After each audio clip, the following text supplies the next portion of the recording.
The 200-metre-long concrete bridge dwarfs its predecessor, but when the wooden span was built in 1939, it was quite a feat in engineering. 81-year-old George Fuller was the first person to drive across the wooden bridge. He had worked on it and has watched it over the years, and he says the bridge wasn't without its problems. We haven't had a flood, real flood, for years. I've seen it up to the end of the approach of the new bridge, right up the road. It used to splash up through the planks of the old bridge, and as years went by and the bridge got rickety, when we get a flood, the bridge would sway with the wave, go that way, and then they'd come back again. After the wave went past, it would sway back into a position again. These tribulations have brought the people of the Central Coast out in their thousands today to watch the opening of their new bridge. The politicians are also out in force. State and federal local members, as well as state road minister Brereton for the and development federal transport of roads minister Morris. research that the original All spoke of contractor the heated request for the $2.5 million bridge and how it will not only improve conditions for residents, but also increase the tourism potential of the area. Our roads and In his bridges, speech, Wyong which is Shire still in President still Tony required. Sheridan I said look that forward to while the day that it wasn't that we should have it. As we look at our bridges this there is still morning, millions of dollars worth of road work that need to be done in the Shire. The bridge is part of the federal government's Australian Bicentennial Road Development Program, and associated roadworks were paid for by the state government. So it seems only fitting that representatives from both governments could open the bridge.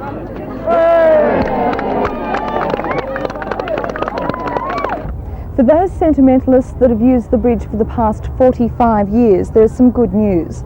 The two ends will be retained for that favourite pastime here in Toukley, fishing.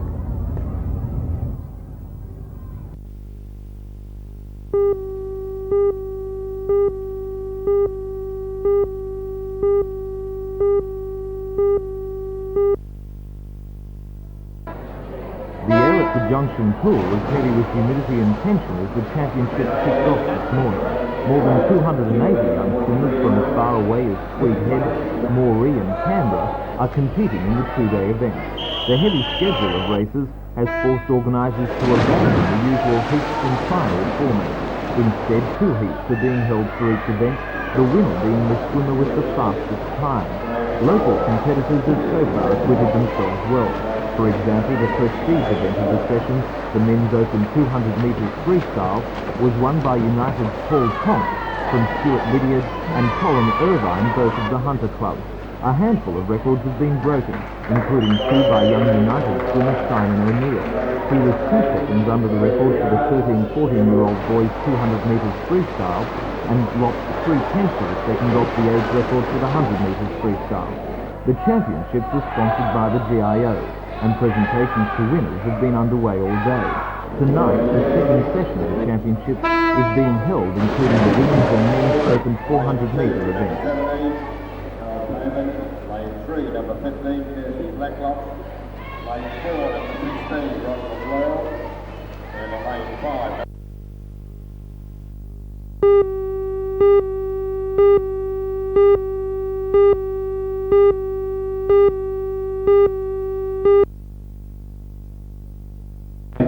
The new Veterans Entitlements Bill has some returned servicemen and their families very worried. It was not surprising then that they turned up in force to hear an explanation what the legal of meaning of Section Act. 47 was. Representatives of the Veterans Affairs Department from Canberra explained that the Act While was the repatriation system was always amended because of irrespective laws of whether there was outdated to and mean complex.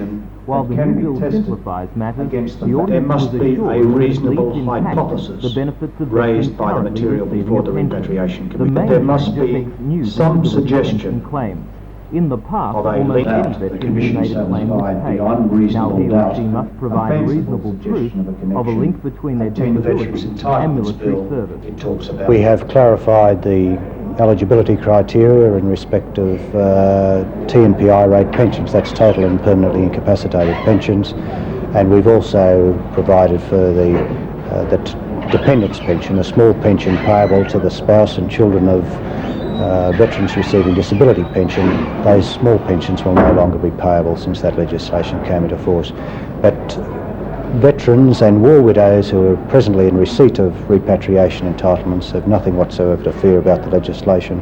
They will not be affected in any way by either the amendments last May or the amendments in the Veterans Entitlements Bill.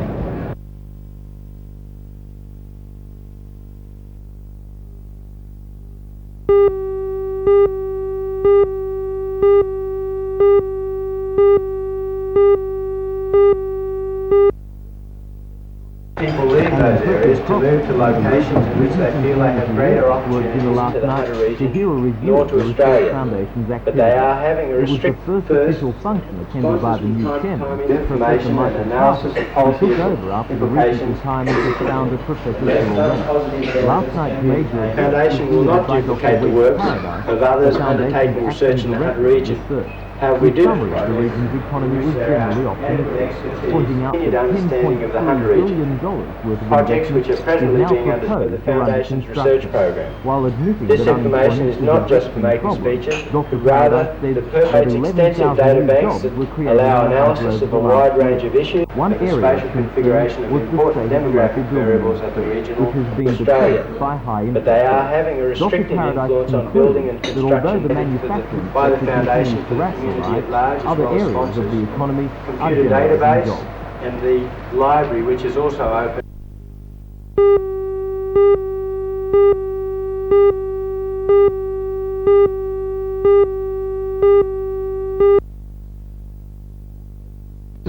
The board of the Tourist Authority spent a long day meeting in the Park Royal Motel, formulating ideas for the future promotion of tourism in the region. The meeting approved the preparation of a 4-year marketing plan, which, subject to the Minister's approval, will be the basis of a significant steel industry assistance program for $1.5 million. As a guide to the formulation of the plan, the authority will use the program devised by the New South Wales Tourism Initiative. The authority says the plan will tackle the problems of tourism in the region. There is an essential need for us to identify the facilities that are in the region and make it easy for people visiting the region to get access to those facilities. Of course, direct advertising and marketing and promotion were discussed at length, and I believe that the components that were identified today will give us the basis for preparing such a plan.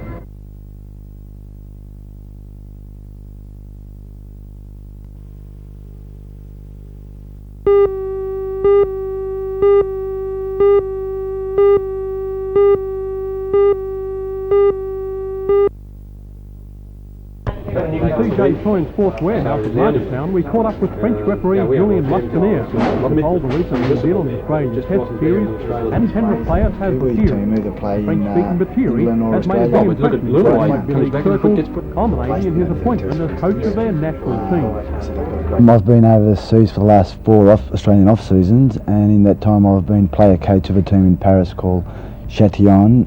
We won the competition this year. Actually, not 6 weeks ago, it was 6 weeks ago, and following that, and I suppose the 4 years' work that myself and other Australians have done, I was offered a job as French national coach for the next 2 years. Of course, Luscanier is now well known to Australian rugby league fans following his refereeing of the New Zealand Australia Test. Although he doesn't speak a word of English, it didn't hinder what most rugby league followers agreed was a workmanlike effort with the whistle. Through Batiri, I asked the Frenchman to describe the New Zealanders' religious-like commitment during the test. Was the fiercely proud Maori blood instrumental in the Kiwis' winning attitude? Ils y sont arrivés. Maintenant, c'est à eux de confirmer. Right, no, not a Maori influence, but he noted that there was a commitment by a whole team that they wanted to prove something, obviously, to the Australian team, and it was confirmed, obviously, and we can't really have that tag of world champions anymore, I mean, that we did have. Il y en a plusieurs dans l'équipe de Nouvelle-Zélande. Il y a les deux Tamati, il y a Philippe Hénin, il y a Mark Graham. Mais enfin, il ne faut pas sortir l'un pour mettre l'autre. C'est comme dans l'équipe d'Australie, c'est pareil. Dans l'équipe d'Australie,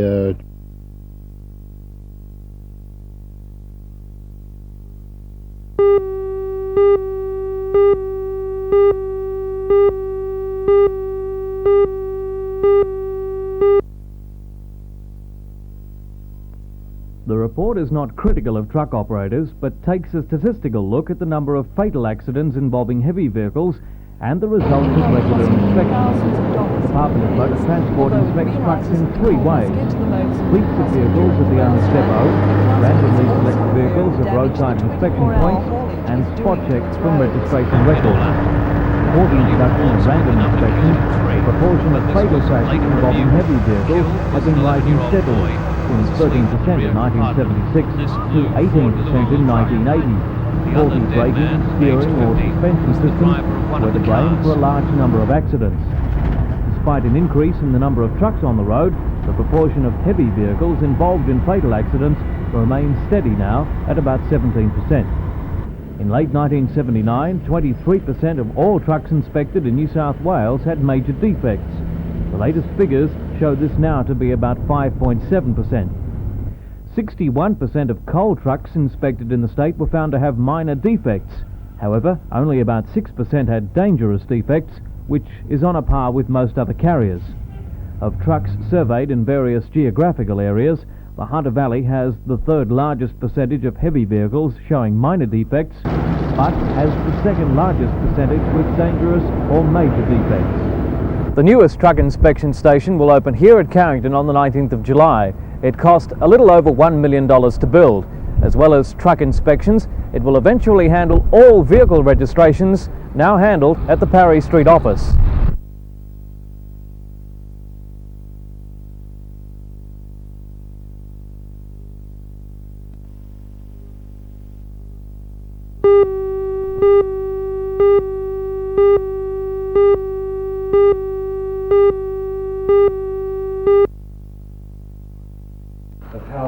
The Vice-Chancellor's guest speech to the convocation in the Staff House was one of his last public addresses before his retirement next year.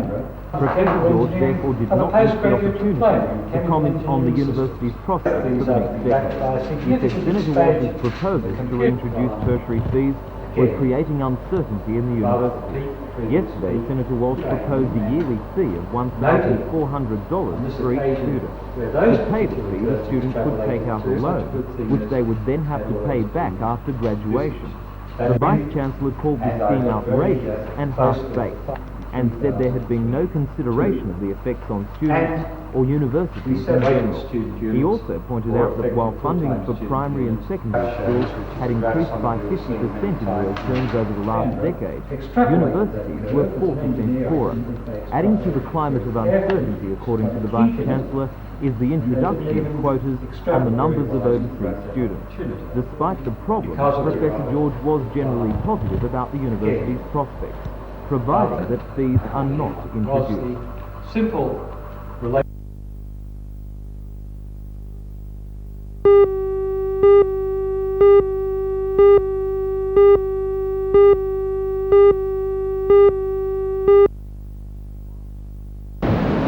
The wild weather conditions continue to keep all ports between Newcastle and the Queensland border closed, and with police power lines resurgence being conducted by air.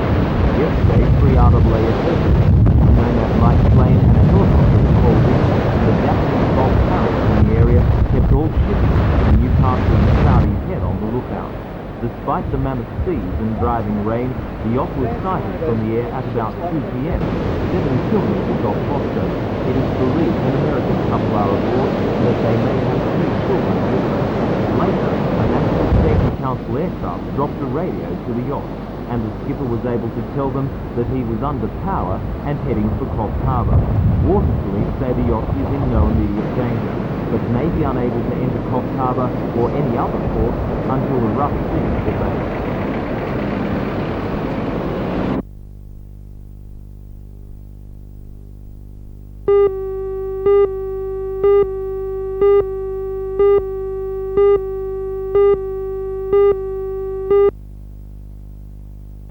To have any top liner from this famous English club West Ham come to Newcastle would be a coup, but to have had one of its greats would have been even better. Brooking has scored more than 80 league goals and played more than 50 internationals for England. He agreed to come to Newcastle before returning home from Perth, where he's been involved in promotional work similar to what had been planned for Newcastle. Brooking said he particularly wanted to help out the youngsters in the Newcastle area. That was at least until Western Australia offered him $1,500 more than he was to have received by coming to Newcastle to stay in the West for his remaining week in Australia. Local Torres City Soccer Club Vice President Jim Gowdy is naturally very disappointed. We're very disappointed in as much that the promoters decided to ask for a little bit more money, and we had already committed ourselves to financial situations, and we're disappointed as much, not so much for ourselves, but for the children and the junior soccer players of the year. He was going to be coached by him for the next 3 or 4 days. They were looking forward to him. Do you find it hard to understand that a player who's rated amongst the best in the world, if you like, suddenly reneges after expressing an interest to come here specifically to coach children? Well, I really can't speak for Trevor Brooking. We got the phone call from his promoters. I think Trevor Brooking probably thinks more of soccer than probably his promoters does. The promoters are probably a bit more mercenary than what he would be. Well, would you be mercenary enough to say that every man's got his price? Oh, I think that'd be right too, John, when you say that, yes. Well, it's sad, isn't it, for soccer when you can't get a person like that who's made a promise to come out and subsequently lets down our local kiddies. That's true, John, and it's disappointing in as much that he hasn't only let the children or us down, he's let the soccer followers of the area down as well, where everyone was looking forward to him coming out and having at least one game.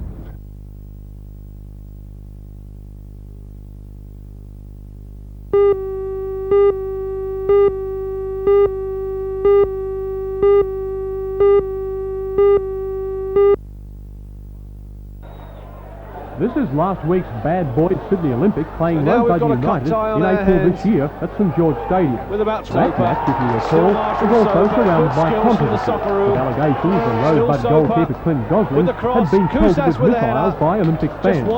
It's ironical that it's now Newcastle that's trying to smooth troubled waters stirred up last week by this very same side. To set a good example of crowd behaviour at Adamstown Oval here tomorrow afternoon is certainly not the only objective of Newcastle Rosebud United. It'd be naive to say that. They have two very good reasons for wanting to beat Wollongong City.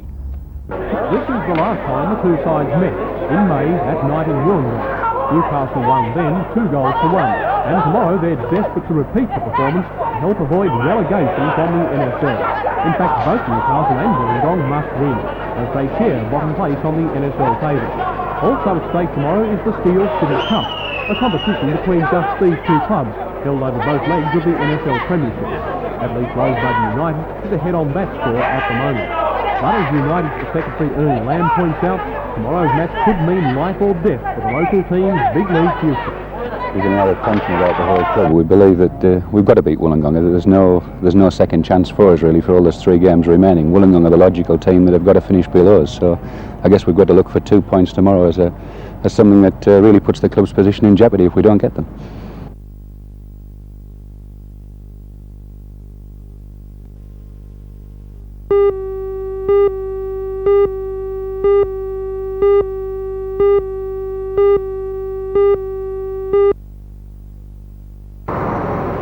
The 13-day strike by the Australian Workers' Union and the Public Service Association took over a $4.60 allowance for the handling of general purpose wheat.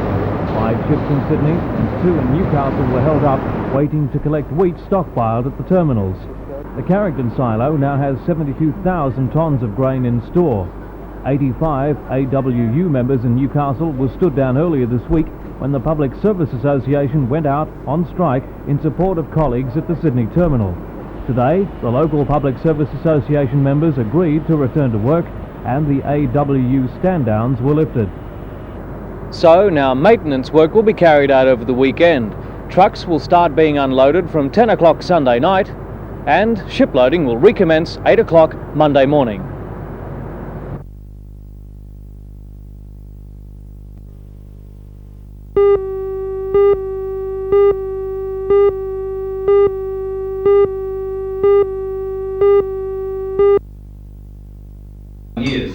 The seminar at City Hall was organised by the General Insurance Company AXA and was attended by church leaders and interested groups. Guest speaker was Reverend Gordon Moore from Sydney West Eastern Commission, and he discussed the effects of alcohol as a major contributor to social problems. He said that alcoholism is the nation's 3rd largest killer behind heart disease and cancer, and it has not escaped the Hunter region. There's a problem in this area. I just checked with the Hunter Drug Referral centre, an advisory centre, and they said that the incidence of alcoholism and alcohol-related health crises is higher in the Hunter region than for any other region in New South Wales.